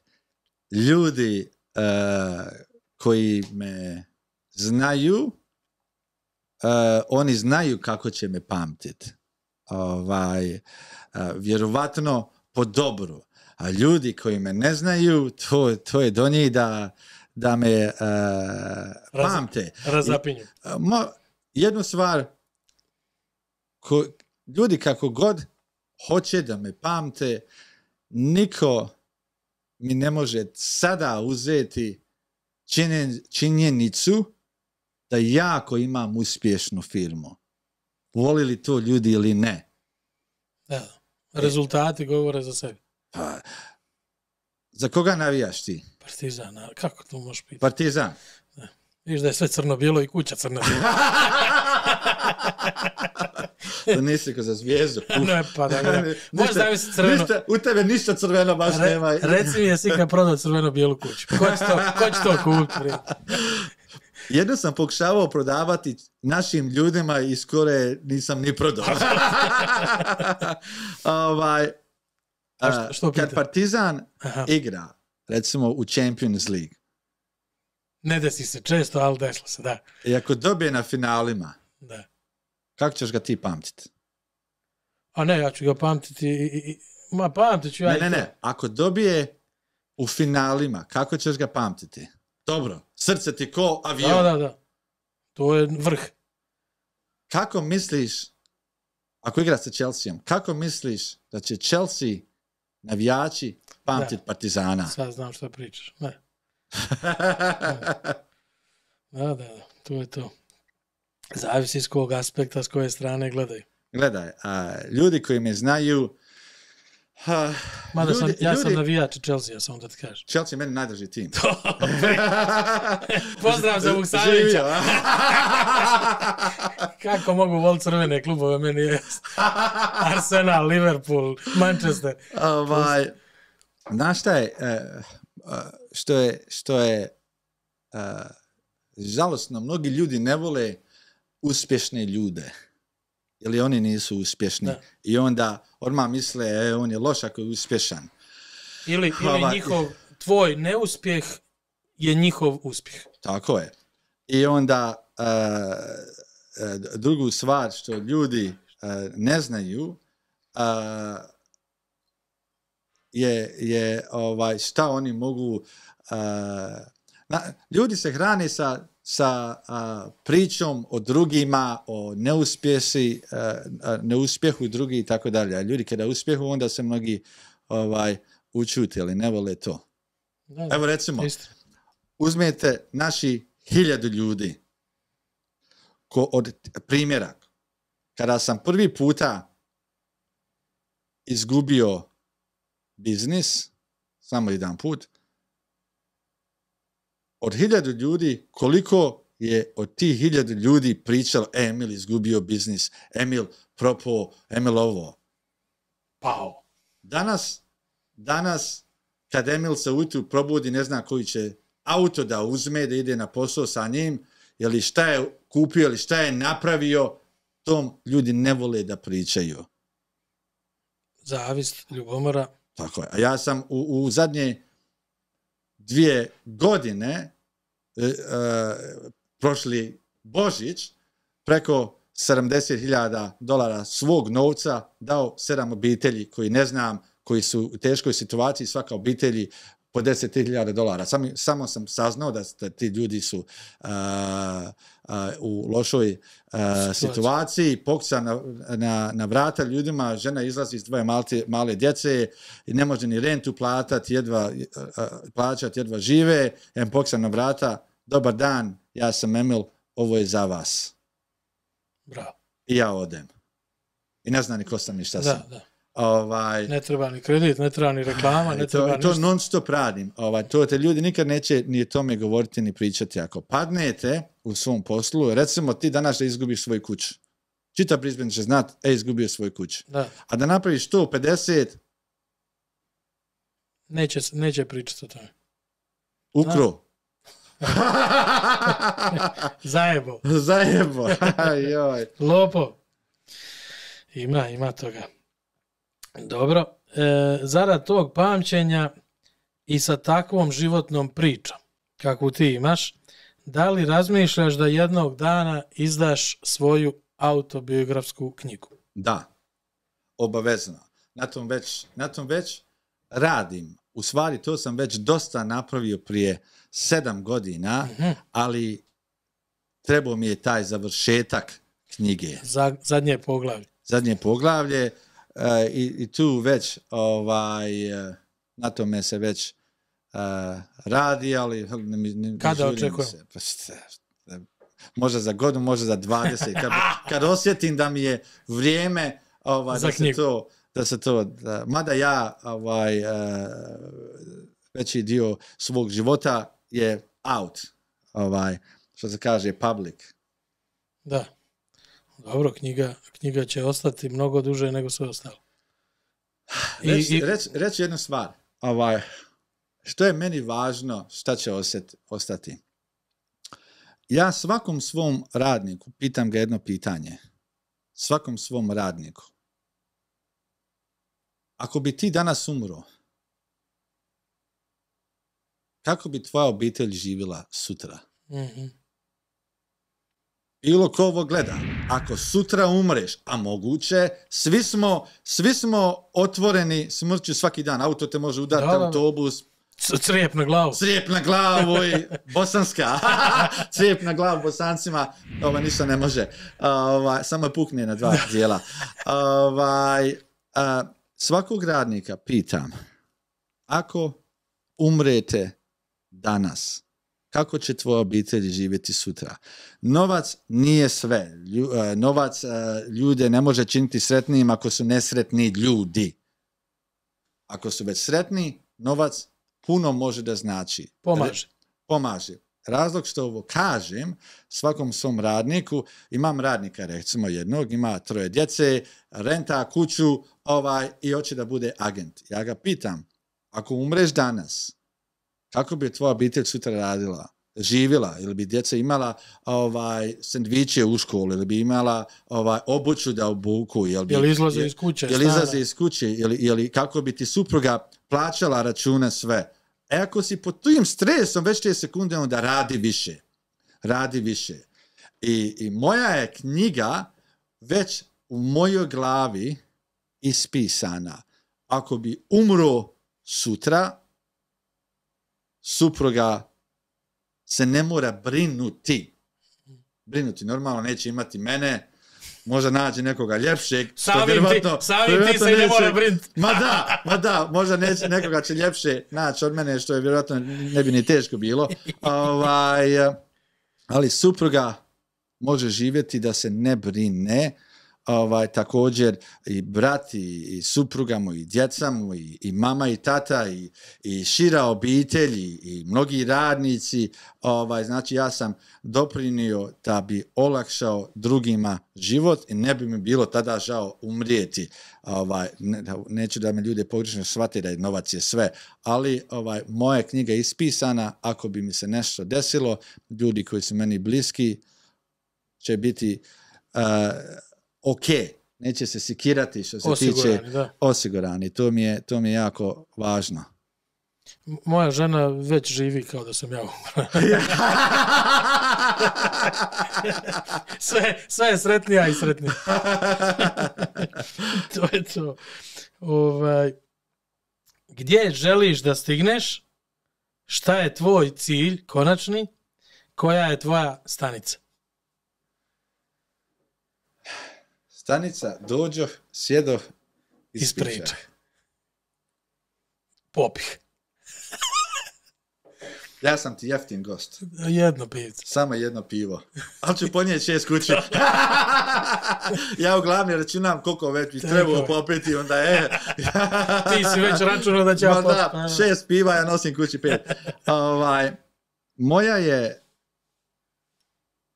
interesantno pitanje. Moj cilj je da budem sretan. Da budem sretan svaki dan. I da ću sve od sebe da budem sretan svaki dan. Gurat ću koliko god me put bude nosio da budem sretan. A u poslu svome da se sada mjerim, hoću da imam $1 milijardu u banci ili 5 ili 50 ili 2 ili... To me ne interesuje. Što me interesuje da put kojim idem, kojim koračam, da sam sretan i da volim gaziti svojim stopama. Da volim. Ja jedva čekam da ustanem sutra. U stvari, žao mi što će se danas završiti dan. Sutra, jedva čekam. Jedva čekam da idem sutra na posao. Jedva čekam. A mnogi ljudi gube 80% svoga dana, što ću to reći u sekundi jednoj.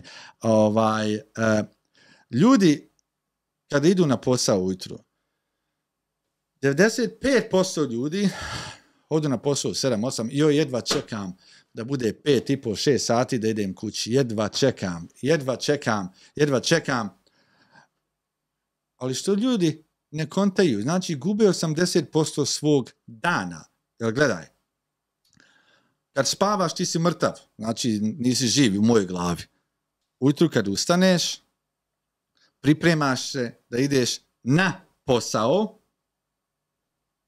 onda voziš se do svog posla od 10 minuta do sat 2 do posla, onda radiš na poslu čitav dan, onda kad se posao završi, onda ideš s posla sat vremena svojoj kući i onda kad dođeš kući u 6,5, 90% slučajeva si umoran, bit ćeš budan 2-3 sata i onda si opet mrtav. Cilj mog života da ne gubim ti 80% svaki dan. Znači, moj je cilj da budem sretan svaki dan i da ja sebi krojim, ne znam kako se to kod nas kaže, svoj put ispred mene. Tako da moj cilj je da budem sretan, a poslovni ciljevi, normalno svaki godine ja imam ciljeve gdje volim da vidim svoju tvrtku za 6 mjeseci, za 12 mjeseci, kako da dođem do tih ciljeva, šta moram danas da napravim da bi došao tamo i tako dalje. Ali inače, kao osobe, hoću da budem sretan i hoću da ljude koji su oko mene, da njih pravim sretnim. Koliko mogu. Šta te najviše čini sretnim? Najviše me sada trenutno čini sretnim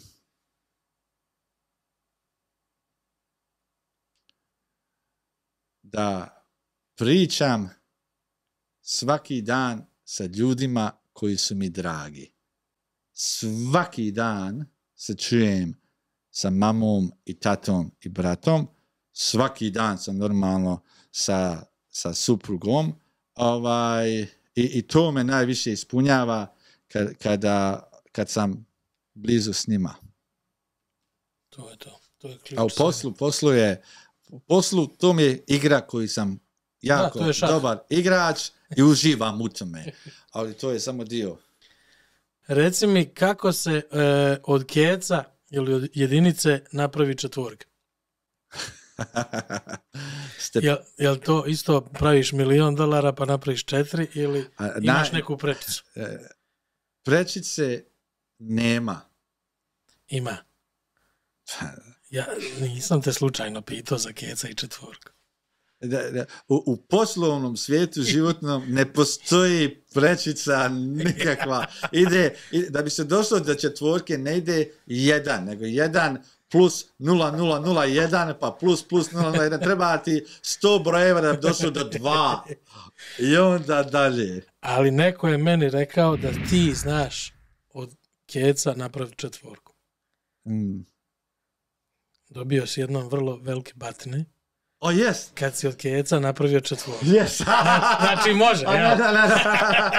Kad sam bio, mislim, peti razred, ja i jedan moj prijatelj, Suljo, baš se zvao Suljo, nas dvojica dobili jedinicu iz matematike. Peti razred, baš peti razred. I ne smemo ni ja njom kući sada. Znamo da će biti prut i plaći. Mama bi sad u zatvoru završila da je u Australiji, koliko sam batina dobio. Šalim se. Ja i on, kako ćemo, čovječe, kako ćemo se snaći. I on kaže, ja i on sjeli nekom, ne parku, ne znam kako se to, šta je već kod nas bilo, a je rekao, ajmo mi sad jedan na 4, ali nije prošlo kod mame. Ali što je interesantno, neki dan sam gledao emisiju o Sejo Brajlović, koji je u Sarajevu jako uspješan. Ima restoran u Sarajevu i on baš neku priču govorio kad je on ocjene nosio svom tati i mami i neka ocjena što je već bilo napisano, on ispred toga sam napisao vrlo, možda dobar, on samo ispred vrlo dobar. To je tvoj trik. To je moj trik. I on baš kaže u toj priči, kaže, otac je ga istukao da mu više nikad nije palo na pamet i mene mama, tako da nije ni meni palo nikada na pamet. Znaš šta sam ja imao sreću ili nesreću? Meni je stari profesor matematike i fizike. I onda tokom rata, ono kako je bilo, morao je predavati i u prije podnevnoj smjeni i poslije podnevnoj. Znači nisi ga mogao... Nisam ga mogao izbjeći. Kad je to počelo, skontam ja gdje on krije kontrolne. A ja sam dobar u matematici, fizici, valjda geni, štali, i on nas učio. Poslije toga ja sam bio jedan najbolji učenik u matematici. Onda sam bio četvorka. Onda sam i pece dobio. I skontam ja gdje on drži kontrolne, ne sekiram se ja za svoj kontrolni rad, ali za moja 2 drugara se sekiram. I sad on kako ode nazad u školu da radi drugu smjenu, ja kontrolne uzmem, dok gledam MTV, ja prepravljam. Znaš, kopiram šta su oni kako pisali brojke i ja to vratim tu. I nije on to primjer, ja nikad nisam radio njima za peticu, četvoru, ne, trojka, dvojka. On toliko i očekuje od njih. Ali jednom se zajebem Emile i uradim jednoj Snježani da bi je šarmirao, da bi uzeo poene, a ona uvijek dobijala peticu. A stari davo zadatke, 5 zadataka, prvi je najlakši, 5 najteži, koliko uradiš tačno, toliko ćeš dobiti ocjenu. Ona 5 nije ni počela da radi. I ja uzmem njen rad i 1 sat vremena kopiram se. I ćutim, vratim kontrolni, ne govorim ni njoj ništa. Rekao, ja ću kad on nju prozove, kad da peticu opet, na velikom odmoru, ja ću njoj doći reći, mačko, ja sam zaslužen. Što god sam mislio. I stari to ništa ne primijeti. Prozove njen rad, kaže Snježana, zaboravio sam prezime, petica, normalno je da Snježana dobije peticu, nije ništa čudno. I on to njoj da, ona se vraća i za 3, ja sad čekam odmor, a ona diže ruku i kaže, druže, nastavniče, ima neki problem. Šta je problem? Kaže, pa ja nisam ni počela. Ovo nisam ja radila 5. zadatak, ja ga nisam ni počela. Emil, kad je on mene, znači on kako je gledao u nju, samo je skrenuo laserski pogled. Ja sam znao šta me čeka, on je mene satrao sa zemlje. Nikad. A Snježanu ni na Facebook nisam dodao. Ne, vjerovatno nisi mogao ni naći, ona te blokirala. Ja sam nju blokirao. Neće me više zajebati nikada. Reci mi za kraj, još jednu prečicu sam čuo da si radio kao mlad, a radi se o ovim reklamama. Mislim, ne znam da li si dobio batine od starog, ali neku prečicu si, kad ste motali reklame, ako se sjećaš toga, motali ste reklame ti ko je još radio u tvojoj familiji, stari, Burazor, Kolije. I toga je bilo puno. Vi ste to motali satima i onda se to nosi po ulicama. I ja sam nosio Balmoral ali ti si našao neku prečicu. Ti si to otišao iza ćoška i sve bacio u kantu za smeće. Ili gdje god da si bacio. Ne vjerujem. Pitaj staru. Možda, ne mogu se sjetiti, ali ako sam to i uradio, sam bi sebe išamarao, ili razlog što ću to reći, možda i jesam i to mi se vratilo. Pa i tu si naučio nešto. Ne, to mi se vratilo, ako sam uradio, ali ne mogu se ni sjetiti sa 16 godina šta sam radio. Prije 5-6 godina mi u firmi napravili da podijelimo te sedmice 100.000 reklama, ali bukvalno 100.000 reklama. To je bilo negdje u 50 naselja, čitav skoro Brisbane, veći dio Brisbanea, 100.000 reklama. I predali tim ljudima koji su trebali to podijeliti i kontamo nakon 7 dana, 15 dana, 30 dana, nikakvog rezultata od toga nema. Nikakvog rezultata. Nakon mjesec dana zove nas jedan čovjek sa neke građevine, sve te reklame u kanti završile. To moguće, ako sam to uradio, da mi se vratilo 100 puta gore što se tiče ti reklama, ali ne mogu se sjetiti. Što je interesantno, ja uvijek kažem, mnogi ljudi pamte dosta stvari. Tu sam bio prije 5 godina, tu sam bio prije 7 godina, dosta stvari pamte. Možda im se malo dešava u životu. Ja uvijek kažem, koliko mi stvari prođe, meni recimo ured, u svom uredu, dnevno mi uđe 50 ljudi kroz njega, tako da treba ti jedan hard drive eksterni. Sada baš. Mada sada ne radim puno, ali radim više. Dobro. Pametnije radiš. Pametnije dosta. Sada baš kažem danas radniku jednom. Prije sam uvijek radio kao igrač, recimo, Partizana. Kada igraš nogomet, samo igraš, trčiš, loptu dodaj, trčiš. Tako sam prije, imam osjećaj da sam čitav život tako radio. Sada radim kao trener. Jeli ti, ne znam sad ko je trener Partizana. Mijenjaju se svaki 6 mjeseci.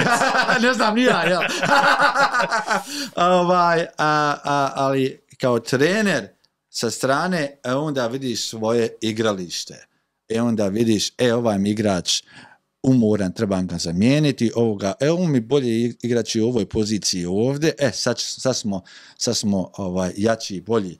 Tako da sada više imam vremena da sjedim i analiziram i da sada sam naučio da živim, a nisam to znao prije.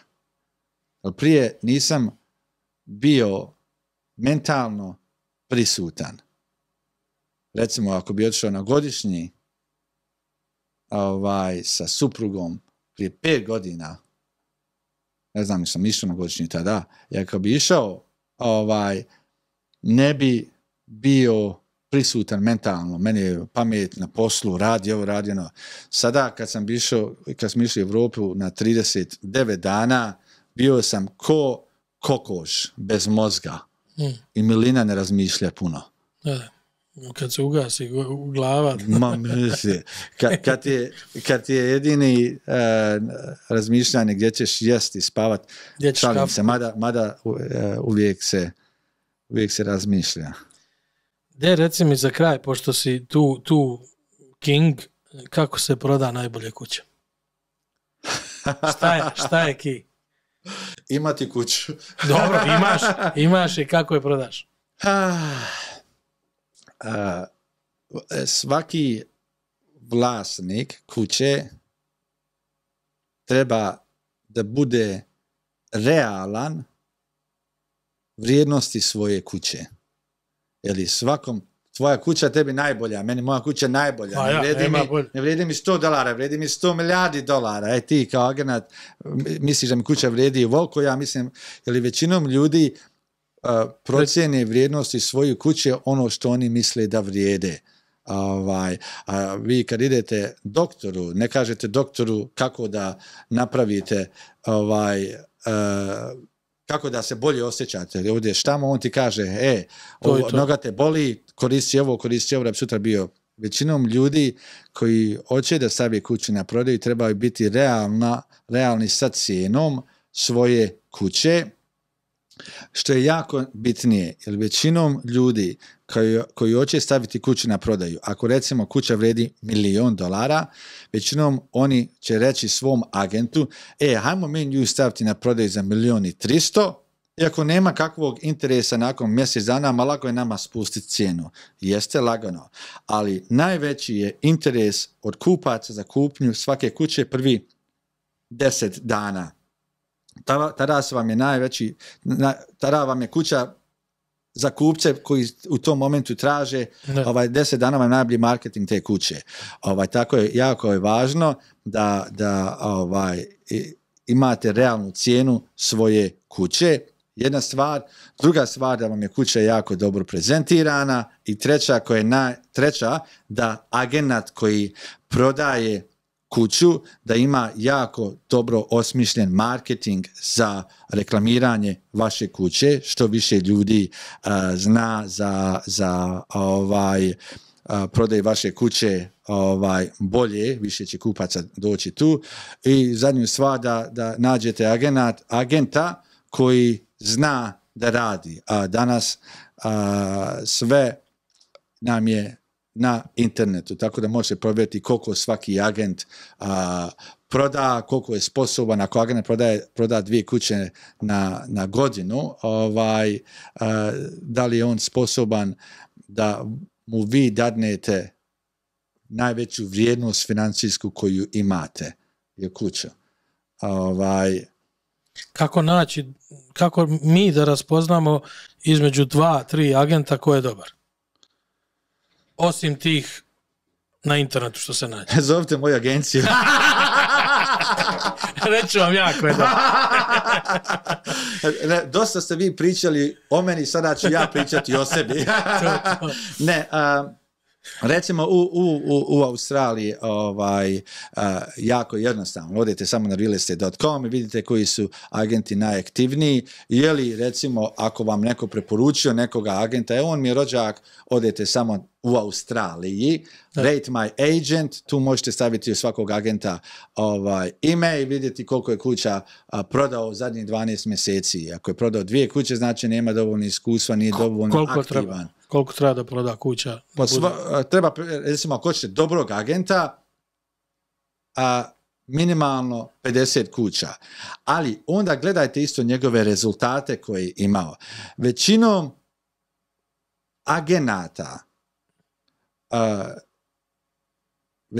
što je nažalost, većinom agenata, oni ne rade za vas kao vlasnika, niti rade za kupca. Oni rade samo za svoj commission. Da. Većinom agenata njih ne interesuje, baš ni sekunde nikoga. I to je onda će većinom agenata će raditi sve u svojoj moći da on proda kuću. Nije važno koliko će on tvoju kuću spustiti dole ili koliko gore. Ja uvijek svakom preporučio, svaki agent koji vam dođe u kuću i pitajte ga, dajte mi zadnjih 10 kuća koji ste prodali. pokažite mi sada. I kad vam pokaže 10 kuća, sada mi dajte 10 brojeva telefona od vlasnika tih kuća. Nazovite ih sutra. To je to. Results speak louder than words. That's it. Dobro. Došli smo do kraja, ali... Ja se tek zagrio. ti ako imaš... Možda bude druga epizoda. Slušaj, ali nije još kraj. Sljedeći sat vremena, sada, gospodine... Mijenjamo mjesto. Mijenjamo. Ja ću obući dres Dinama. Imam jedan šal. Reci mi, da li znaš vic, naš vic, real estate vic, o Ciganu i doktoru? Ne. To moram da ti ispričam. Ajde, ispričaj. To pa ti koristi za sve. Da ga sutra prodam. Da. Kaže, došao doktor, kupio blok zemlje, kod nas to. I gleda cigo, živio tu neki cigan, gleda on, doktor, kupio. Isti blok, pored odmah doktor. Počeo doktor da gradi temelj, počne ciga da gradi temelj. Kako doktor sagradi sprat, tako ciga kopira sprat. Drugi sprat. Stavi doktor krov, stavi ciga krov. Gleda doktor, nije mu jasno, kuća do kuće. Počne da sređuje unutra, počne ciga, ajde fasada, stavi istu fasadu, sve isto kopira ciga. Ofarba fasadu, u ovu boju ciga kopira i to ista boja, identične kuće. Ti doktoru nešto nije jasno, bla, bla, prošlo mjesec dana, stavi doktor for sale na prodaju natpis ispred kuće, $2 miliona. Dođe cigu, stavi $2,5 miliona. Doktor poludio, razumiješ? Šta ovaj bolje ukći ima? Šta je ovaj radio kad je sve mene kopirao? Razmišlja doktor šta će, kako će, naš par dana. A ne može, sve isto izgleda, ne može biti veća cijena. Dođe on kod cige, kuc. Dobar dan. Takva je situacija, sve si mene kopirao od početka do kraja. Nema problema, nek su iste kuće, ali kako? Moja kuća 2 miliona, a tvoja 2,5 miliona. Ja živim pored doktora, ti pored cigana. Tvoja je pored ciganske. Je li to najbolji, Marko? A taj agent je najbolji. Ali što se tiče nekretnina, kuća i današnjeg marketa, mnogi ljudi, samo da dodam ovo, mnogi ljudi smatraju, neću sada staviti kuću na market, stavit ću je kad market bude puno bolji, recimo za godinu dana. Ja uvijek pitam ljude, kada prodate kuću, šta hoćete da vi radite? Ili hoćete kupiti drugu kuću? Da, vam je market uvijek dobar. Ako ga prodate ako prodate kuću u lošem marketu, kupujete drugu kuću u lošem marketu. Ako prodate dobrom marketu, vi ćete platiti isto. Tako da nema nikakve razlike. Danas je interesantno tržište. Što je interesantno da svaki mjesec ove godine, svaki mjesec, zadnje 2 godine, mi imamo rekordan mjesec. I pitao me danas jedan čovjek, da li interes koji je otišao gore, svaka obitelj koji ima kredit, normalno sada će više plaćati. Da li to može da efektuje, pali mi naša riječ. Efektuje. Znači to i naše. Ne znam više. Da li će da utiče ili efektuje? Da li će da utiče na interes na normalnu obitelj koji ima normalan posao. Recimo ako radi za nekoga drugoga. Ja uvijek kažem da i ne. Znači, ako neko ima recimo kredit od 500.000, sada će ga možda koštati više, recimo $500 na mjesec, kao svakoj obitelji je puno više da dadne. Oni imaju isplanirano koliko imaju kućni budžet za sve što potroše. I svi ljudi misle, joj, gledaj sada, bit će svi affected.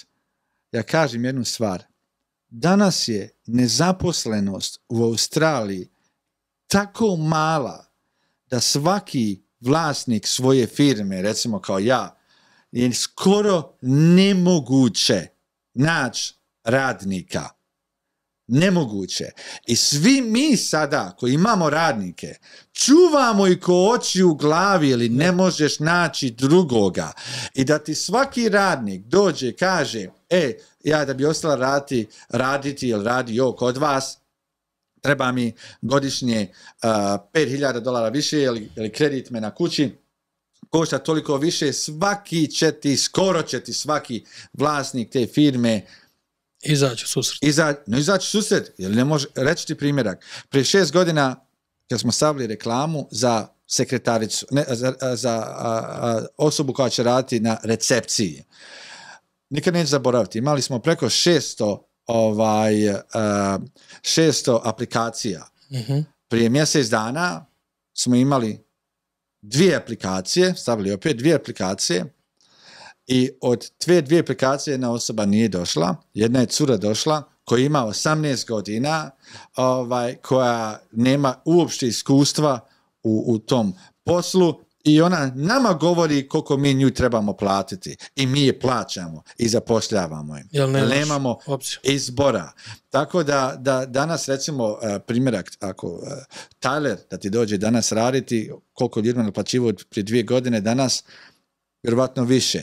Tako da ljudi imaju opet izbora zato što nezaposlenost jako mala, tako da vrijednosti nekretnina neće biti toliko efektovane sa rastom interesa gore. U stvari, vrijednost nekretnina je već malo pala, a ljudi koji se bave sa tim mnoge opportunities mogu im doći. Mogućnosti, da. Dobro, something food for thought. Eto.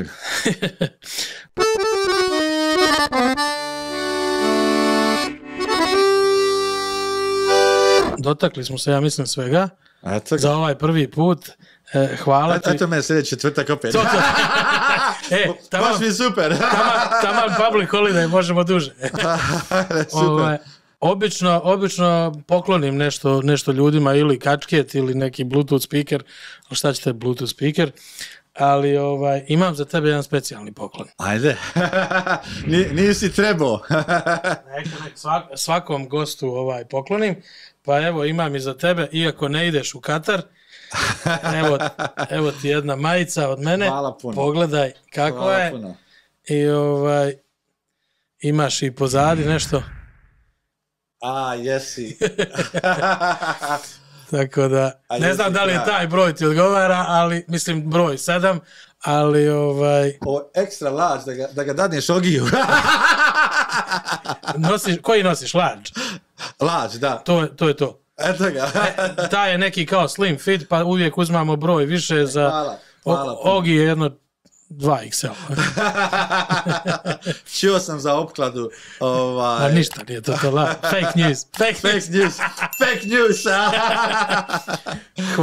Hvala ti puno što si došao, hvala ti puno što si ispričao svoju priču i ja sam siguran da, bar što se tiče ove naše komune, da će mnogi sada te bolje upoznaju, a kako će da misli o tebi njihov problem, kao što si rekao, ali imaju priliku da te bolje upoznaju, pa i ja sam, tako da mi je izuzetno drago što si došao i hvala ti još jednom. Živio. Hvala. Eto, toliko. Nadam se da ste i vi uživali. Ostavite dole komentar, ostavite like, naravno, lupite subscribe i hvala vam na pažnji, evo više od 2 sata. Uživajte i do naredne epizode. Vidimo se u gradu negdje. Sve najbolje. Ćao. Živjeli. Eto ga.